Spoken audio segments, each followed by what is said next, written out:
முக்கிய செய்திகள். கூடங்குளம் அணு உலை பிரச்சனையை தீர்க்க உடனடியாக பேச்சுவார்த்தை நடத்த வேண்டும். மத்திய மாநில அரசுகளுக்கு கேப்டன் விஜயகாந்த் வலியுறுத்தல்.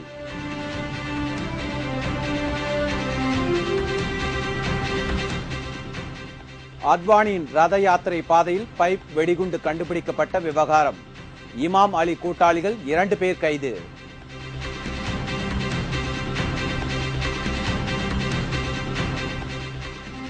லோக்பால் மசோதா தொடர்பாக அளிக்கப்பட்ட உறுதிமொழியில் இருந்து மத்திய அரசு பின்வாங்காது. மத்திய சட்டத்துறை அமைச்சர் உறுதி.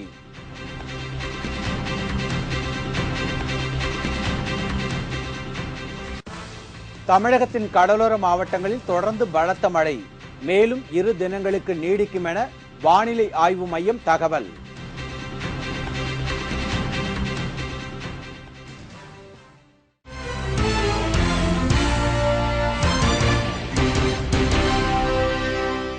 வணக்கம். விரிவான செய்திகள்.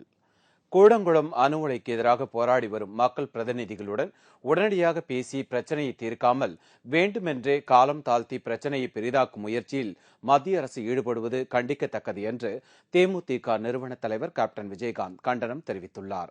இது தொடர்பாக கேப்டன் விஜயகாந்த் இன்று வெளியிட்டுள்ள ஒரு அறிக்கையில் கூடங்குளம் அணு உலையை மூட வலியுறுத்தி கடந்த 2 மாதங்களாக பல்வேறு போராட்டங்களில் மக்கள் ஈடுபட்டு வருவதாகவும் கடந்த 18/9/2011 அன்று தாம் அவர்களை நேரில் சந்தித்து பேசியதாகவும் குறிப்பிட்டுள்ளார்.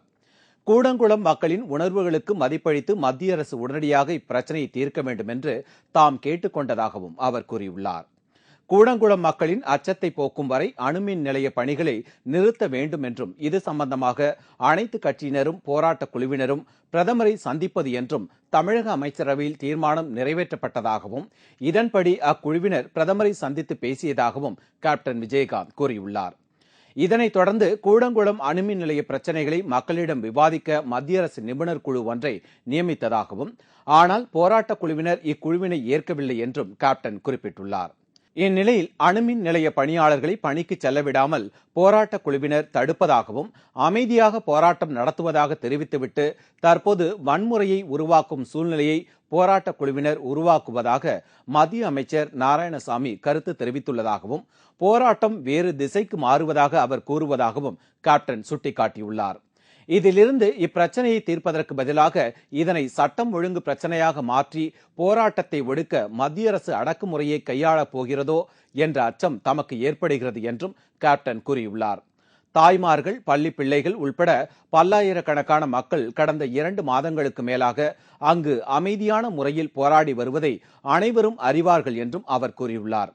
போராட்டத்தில் ஈடுபடும் மக்களின் பிரதிநிதிகளுடன் உடனடியாக பேசி பிரச்சனையை தீர்க்க வேண்டுமே தவிர வேண்டுமென்றே காலம் தாழ்த்தி சிக்கலை மேலும் வலுவடைய செய்யும் முயற்சியில் மத்திய அரசு ஈடுபட்டு வருவது கண்டிக்கத்தக்கது என்றும் கேப்டன் விஜயகாந்த் குறிப்பிட்டுள்ளார். கூடங்குளம் அணு உலை பிரச்சனையை உடனடியாக தீர்க்க மத்திய அரசு முன்வர வேண்டும் என்றும் அமைச்சரவை கூட்டத்தில் நிறைவேற்றிய தீர்மானத்தை வற்புறுத்தும் வகையில் மத்திய அரசு நடவடிக்கை எடுக்க தமிழக அரசு அனைத்து முயற்சிகளும் மேற்கொள்ள வேண்டும் என்றும் கேப்டன் விஜயகாந்த் அந்த அறிக்கையில் கேட்டுக் கொண்டுள்ளார். மதுரையில் அத்வானி ரத யாத்திரை செல்லும் பாதையில் பைப் வெடிகுண்டு கண்டுபிடிக்கப்பட்ட சம்பவம் தொடர்பாக போலீசார் 2 பேரை கைது செய்துள்ளனர். மதுரை அருகே ஆலம்பட்டி என்ற இடத்தில் தரைப்பாலம் ஒன்றுக்கு அடியில் சக்தி வாய்ந்த பைப் வெடிகுண்டு ஒன்று அண்மையில் கண்டுபிடிக்கப்பட்டது. அத்வானி ரத யாத்திரை செல்லும் பாதையில் இந்த வெடிகுண்டு கண்டுபிடிக்கப்பட்டதால் பெரும் பரபரப்பு ஏற்பட்டது. இச்சம்பவம் தொடர்பாக தீவிர விசாரணை மேற்கொண்டு வந்த போலீசார் தரைப்பாலம் அருகே சில நபர்கள் மோட்டார் சைக்கிளில் வந்து சென்றதை கண்டுபிடித்தனர். இதனைத் தொடர்ந்து அப்பகுதியில் கடந்த சில நாட்களில் செல்போன்களில் பதிவான பேச்சுக்களையும் தீவிரமாக விசாரித்தனர். இதில் கிடைத்த ஆதாரங்களை அடிப்படையாக கொண்டு மதுரையைச் சேர்ந்த அப்துல்லா, இஸ்மத் என்ற 2 இளைஞர்களை கைது செய்துள்ளனர். இவர்கள் இருவரும் இமாம் அலியின் கூட்டாளிகள் என்று கூறப்படுகிறது. இவர்கள்தான் மோட்டார் சைக்கிளில் வந்து பைப் வெடிகுண்டை வைத்தவர்கள் என்பது தெரிய வந்துள்ளது. இது தொடர்பாக மேலும் சிலரை போலீசார் வலைவீசி தேடி வருகிறார்கள். லோக்பால் மசோதா தொடர்பாக அளிக்கப்பட்ட உறுதிமொழியில் இருந்து மத்திய அரசு ஒருபோதும் பின்வாங்காது என்று மத்திய சட்டத்துறை அமைச்சர் சல்மான் குர்ஷித் தெரிவித்துள்ளார். நாடாளுமன்றத்தின் குளிர்கால கூட்டத்தொடர் வருகிற 22ஆம் தேதி தொடங்கி 1 மாத காலம் நடைபெற உள்ளது. இந்த குளிர்கால கூட்டத்தொடரில் ஜன் லோக்பால் மசோதாவை நிறைவேற்றாவிட்டால் மீண்டும் உண்ணாவிரத போராட்டத்தில் ஈடுபடுவேன் என்று சமூக ஆர்வலர் அண்ணா ஹசாரே பிரதமருக்கு கடிதம் எழுதியுள்ளார். ஜன் லோக்பால் மசோதாவை குளிர்கால கூட்டத்தொடரில் நிறைவேற்றுவதாக விலாஸ் ராவ் தேஷ்முக் வாயிலாக பிரதமர் தமக்கு எழுத்துப்பூர்வமாக உறுதியளித்ததாகவும் இந்த உறுதிமொழியினால்தான் தாம் உண்ணாவிரதத்தை முடித்துக் கொண்டதாகவும் ஹசாரே தெரிவித்துள்ளார். अन्ना कह रहे हैं आश्वासन है, लेकिन आश्वासन पर पूरा उतरना, सो ये सिर्फ अन्ना दोबारा उनको रिमाइंड करा रहे हैं और कुछ नहीं. लेकिन अगर अन्ना ने ये क्लियरली कहा है कि अगर विंटर सेशन तक नहीं होगा तो इस विंटर सेशन का जो आखिरी दिन है उसमें वो शुरू कर देंगे अपना आंदोलन. तो ये आंदोलन है इस वक्त 120 करोड़ लोगों का. இந்நிலையில் புதுடெல்லியில் செய்தியாளர்களிடம் பேசிய மத்திய சட்டத்துறை அமைச்சர் சல்மான் குர்ஷித் லோக்பால் மசோதா தொடர்பாக அளித்துள்ள உறுதிமொழியில் இருந்து மத்திய அரசு ஒருபோதும் பின் வாங்காது என்று உறுதிபட தெரிவித்தார். मैं उस पर कुछ नहीं बोलूँगा. जो हमको हमारा दायित्व है और जिसका हमको निर्वाह करना है वो हम करेंगे. जो हमने संसद के सामने कहा है, पूरी जनता के सामने कहा है, देश के सामने कहा है, उसकी गंभीरता सब लोगों को समझनी चाहिए. हम जो हम कह चुके हैं उससे पीछे नहीं हटने वाले.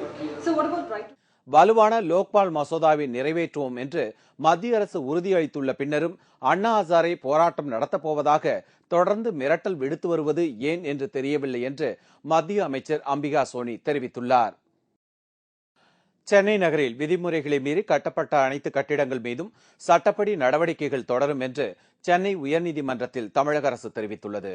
சென்னை நகரில் பெருநகர மேம்பாட்டு ஆணையத்தின் அனுமதியை மீறி சட்டவிரோதமாக கட்டிடங்கள் கட்டப்பட்டிருப்பதாக கடந்த 2006ஆம் வருடம் சென்னை உயர்நீதிமன்றத்தில் வழக்கு ஒன்று தொடரப்பட்டது. டிராபிக் ராமசாமி என்பவர் தொடர்ந்த இந்த வழக்கு மீது விசாரணை நடத்திய சென்னை உயர்நீதிமன்றம் இந்த புகார் குறித்து விசாரிக்க உத்தரவிட்ட போதும் எந்த நடவடிக்கையும் எடுக்கப்படவில்லை என்று தெரிகிறது. இதைத் தொடர்ந்து டிராபிக் ராமசாமி தொடர்ந்த நீதிமன்ற அவமதிப்பு வழக்கு தொடர்பான விசாரணை கடந்த 18ஆம் தேதி நடைபெற்றது. அப்போது நடவடிக்கை எடுக்காத அரசு அதிகாரிகளுக்கு உயர்நீதிமன்றம் கண்டனம் தெரிவித்ததை தொடர்ந்து ரங்கநாதன் தெருவில் உள்ள பிரபல நிறுவனங்களின் கடைகளை சென்னை மாநகராட்சி மற்றும் சென்னை பெருநகர மேம்பாட்டு ஆணைய அதிகாரிகள் அதிரடியாக சீல் வைத்தனர். இந்நிலையில் இன்று காலை அவசர வழக்காக எடுத்துக் கொள்ளப்பட்ட இந்த வழக்கை தலைமை நீதிபதி இக்பால் மற்றும் நீதிபதி சிவஞானம் ஆகியோர் அடங்கிய பெஞ்ச் விசாரித்தது. அப்போது ஆஜரான அரசு தலைமை வழக்கறிஞர் நவநீத கிருஷ்ணன் நீதிமன்ற உத்தரவுகள் தீவிரமாக நடைமுறைப்படுத்தப்படும் என்றும் இந்த நடவடிக்கைகள் குறித்து உயர்நீதிமன்றத்தில் 4 வார காலத்திற்குள் விவர அறிக்கை சமர்ப்பிக்கப்படும் என்று தெரிவித்தார். மேலும் சென்னை நகரில் விதிமுறைகளை மீறி கட்டப்பட்டுள்ள அனைத்து கட்டிடங்கள் மீதும் சட்டப்படி நடவடிக்கை தொடரும் என்றும் உறுதிபட தெரிவித்தார். விதி மீறி கட்டப்பட்ட கட்டடங்கள் மீது தொடர்ந்து சிஎம்டியையும் சென்னை கார்ப்பரேஷனும் நடவடிக்கை எடுத்து வரும் என்று சென்னை உயர்நீதிமன்றத்திற்கு தெரிவிக்கப்பட்டது. இந்த வழக்கானது மீண்டும் 30/11/2011 அன்று ஒத்திவைக்கப்பட்டுள்ளது. இந்த வழக்கை விசாரித்த நீதிபதிகள் வழக்கு விசாரணையை இம்மாதம் 13ஆம் தேதிக்கு ஒத்திவைத்தனர். இதற்கிடையே விதிமுறைகளை மீறி கட்டிடம் கட்டியவர்கள் மீது நடவடிக்கை எடுக்காத 31 அரசு அதிகாரிகளுக்கு சென்னை உயர்நீதிமன்றம் நோட்டீஸ் அனுப்பியுள்ளது. இதேபோல் சென்னை பெருநகர வளர்ச்சி ஆணைய உறுப்பினர் செயலர் தயானந்த கட்டாரியாவுக்கும் சென்னை உயர்நீதிமன்றம் நோட்டீஸ் அனுப்பியுள்ளது. வங்கக்கடலில் உருவாகியுள்ள புதிய காற்றழுத்த தாழ்வு நிலை காரணமாக தமிழகம் மற்றும் புதுவையில் அடுத்த 24 மணி நேரத்திற்கு பலத்த மழை பெய்யும் என்று சென்னை வானிலை ஆய்வு மையம் தெரிவித்துள்ளது. தமிழகத்தில் வடகிழக்கு பருவமழை தீவிரமடைந்துள்ளது. கடந்த ஒரு வார காலமாக தமிழகம் முழுவதும் பரவலாக பலத்த மழை பெய்து வருகிறது. இந்நிலையில் நேற்று இலங்கை முதல் தமிழகத்தை ஒட்டியுள்ள வங்கக்கடலில் குறைந்த காற்றழுத்த தாழ்வு நிலை கொண்டிருந்தது. இந்த காற்றழுத்த தாழ்வு நிலையானது இன்று காலை 8:30 மணி முதல் குமரி கடல் முதல் ஆந்திராவை ஒட்டியுள்ள வங்கக்கடலில் நீடிக்கிறது. கடந்த 24 மணி நேரத்தில் பெய்த கனமழையால் தமிழகத்தின் பெரும்பாலான அணைகள் ஏரிகள் நிரம்பியுள்ளன. அதிகபட்சமாக ராமநாதபுரம் மாவட்டம் மண்டபத்தில் 17 சென்டிமீட்டர் மழை பதிவாகியுள்ளது. வரும் 24 மணி நேரத்திற்கு தமிழகத்தின் கடலோர மாவட்டங்களில் மிக கனத்த மழை பெய்யும் என்றும் உள் மாவட்டங்களில் பரவலாக இடியுடன் கூடிய கனமழை பெய்யும் என்றும் சென்னை வானிலை ஆய்வு மையம் தெரிவித்துள்ளது. வாரம் 24 மணி நேரத்தை பொறுத்தவரை கடலோர மாவட்டங்களில் பெரும்பாலான இடங்களிலும் உள் மாவட்டங்களில் அநேக இடங்களில் மழை எதிர்பார்க்கலாம். கடலோர மாவட்டங்களை பொறுத்தவரை ஒரு இடங்களில் கன மற்றும் மிக கனமழை இருக்கக்கூடும். உள் மாவட்டங்களை பொறுத்தவரை ஒரு இடங்களில் கனமழை இருக்கலாம். சென்னை நகரை பொறுத்தவரை வானம் மேகமூட்டத்துடன் இருக்கும். விட்டு விட்டு மழை பெய்யும் வாய்ப்புண்டு. இதற்கிடையே கோவை மற்றும் அதை சுற்று வட்டார பகுதிகளில் பலத்த மழை பெய்து வருவதால் சாலைகளில் மழைநீர் தேங்கியுள்ளது. தொடர்ந்து பெய்து வரும் கனமழை காரணமாக கோவை மாவட்டத்தில் உள்ள அனைத்து பள்ளிகளுக்கும் நாளை விடுமுறை அளிக்கப்பட்டுள்ளது. கடலூர் மாவட்டத்தில் கடந்த 7 நாட்களாக கனமழை பெய்து வருகிறது. நேற்று இரவு பெய்த கனமழை காரணமாக மாவட்டத்தின் அனைத்து பகுதிகளிலும் வெள்ள நீர் பெருக்கெடுத்து ஓடுகிறது. இதனால் அனைத்து பள்ளிகளுக்கும் விடுமுறை அளிக்கப்பட்டுள்ளது. தம்மை கொல்லும் நோக்கத்துடன் தான் சிறையில் தம் மீது தாக்குதல் நடத்தப்பட்டதாக ஜார்க்கண்ட் முன்னாள் முதல்வர் மதுகோடா புகார் தெரிவித்துள்ளார். முதல்வர் பதவியில் இருந்தபோது மதுகோடா சுமார் 1400 கோடி ரூபாய் அளவுக்கு ஊழல் செய்ததாக புகார்கள் எழுந்தன. இது தொடர்பான வழக்கில் மதுகோடா கைது செய்யப்பட்டு ராஞ்சி மத்திய சிறையில் அடைக்கப்பட்டுள்ளார். இந்நிலையில் சிறையில் நேற்று மதுகோடா கடுமையாக அடித்து உதைக்கப்பட்டார். படுகாயங்களுடன் அவர் தற்போது மருத்துவமனையில் அனுமதிக்கப்பட்டுள்ளார். மருத்துவமனையில் செய்தியாளர்களிடம் பேசிய மதுகோடா தம்மை கொல்லும் நோக்கத்துடன் தான் சிறையில் தம் மீது தாக்குதல் நடத்தப்பட்டதாக புகார் தெரிவித்தார். हमने चिल्लाता रहा कि हमको हाजीर हॉस्पिटल तुरंत ले जाइए, लेकिन 3 घंटा तक हमको वहाँ पर रोका रखा गया। तो ये सबसे जाहिर होता है कि इन लोग जानबूझ करके मेरे ऊपर में वार कराया गया और किसी तरह से मेरा जान माल को यहाँ पर हानि पहुंचे। तो हम लोगों ने देखा कि वास्तव में घटिया खाना वहाँ मिल रहा था, तो उसको देख करके हम लोग अनशन में बैठे। वहाँ पर उसी बीच में फिर थोड़ी देर के बाद में जेल प्रशासन ने लाठी चार्ज चालू कर दिए लोगों के ऊपर में। தாக்குதலில் மதுகோடாவிற்கு கையில் எலும்பு முறிவும் உடல் முழுவதும் காயங்கள் ஏற்பட்டுள்ளதாக கூறப்படுகிறது.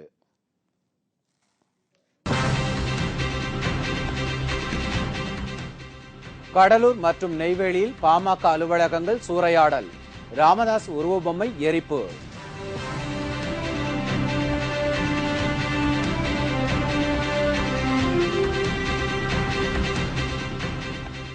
ஒன்றிய குழு துணைத் தலைவர்கள் தேர்தலில் தேமுதிக அமோக வெற்றி, அரியலூரில் வெற்றி பெற்றவர்களுக்கு பாராட்டு விழா மற்றும் பல செய்திகள் விளம்பர இடைவேளைக்கு பிறகு.